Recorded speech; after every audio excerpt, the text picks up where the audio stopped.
आज तो गन्ना ढोते ढोते हालत ही ख़राब हो गई। तो राम राम भाई, स्वागत है हमारे एक और न्यू ब्लॉग के अंदर। तो हार्दिक शुभकामनाएं छठ पूजा की। तो मैं अपनी सुबह साइकिल लेकर निकल पड़ता हूँ बाज़ार की तरफ, और बाज़ार में पहुँचकर मैं फल वाले की दुकान से फल ले लेता हूँ, और उसके बाद मैं चला जाता हूँ गन्नों को चॉइस करने के लिए। और गन्ने को चॉइस कर लेने के बाद मैं इसे लेकर आ जाता हूँ घर पर, और इसे घर पर रख लेने के बाद मैं निकल पड़ता हूँ फिर दोबारा फल को लाने के लिए। और साइकिल पर फल लोड करने के बाद मैं और मेरी बहन निकल पड़ते हैं अपने घर की तरफ, और घर पहुंचकर केले को निकाल लेते हैं बाहर, और धीरे धीरे कर सभी सामानों को निकाल लेते हैं। हमने बहुत सामान खरीदा था, इसके लिए निकालने में थोड़ा टाइम लगा था।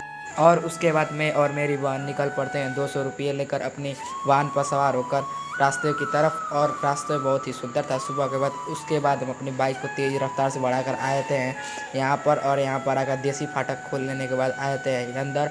और अंदर पहुंचकर हम ले लेते हैं जल्दी से इन बाबा से ले लेते हैं कुछ दिए, और दिए ले लेकर डिग्गी में रख लेते हैं। उसके बाद चल देते हैं अपने घर की तरफ, और घर पहुंचकर अब निकाल लेते हैं अपने स्कूटी को बाहर।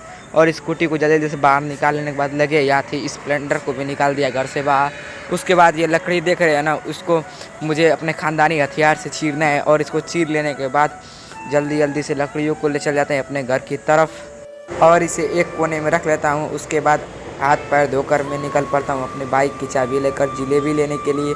और जलेबी ले लेने के बाद मैं वहीं पर पी लेता हूँ कुल्हड़ वाली चाय, क्योंकि सर्दी पड़ रही है। और कुल्हड़ वाली चाय पी लेने के बाद मैं आ जाता हूँ अपने छत की तरफ, और छत पर पहुँचकर देखा कि मम्मी बना रही हैं छठ पूजा के लिए प्रसाद। और प्रसाद बन जाने के बाद मैं नहा धोकर रेडी हो जाता हूँ। उसके बाद ये सारा दौरा देख रहे हो ना, इसमें बहुत भार है।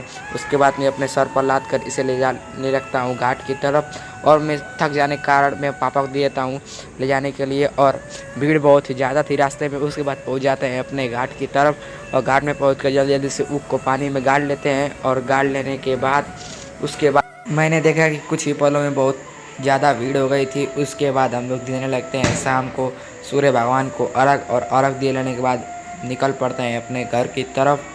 मम्मी और मैं निकल पड़ते हैं इतने शाम को अपने घर की तरफ। और रास्ता बहुत ही ख़राब था यहाँ का, और हम कच्ची मेड़ी से होकर जा रहे थे अपने घर की तरफ। और जल्दी जल्दी से इन रास्तों को पार करने के बाद हम आए थे फाइनली हाईवे पर, और हाईवे पहुँचकर और सीधे ये आए थे अपने घर की तरफ।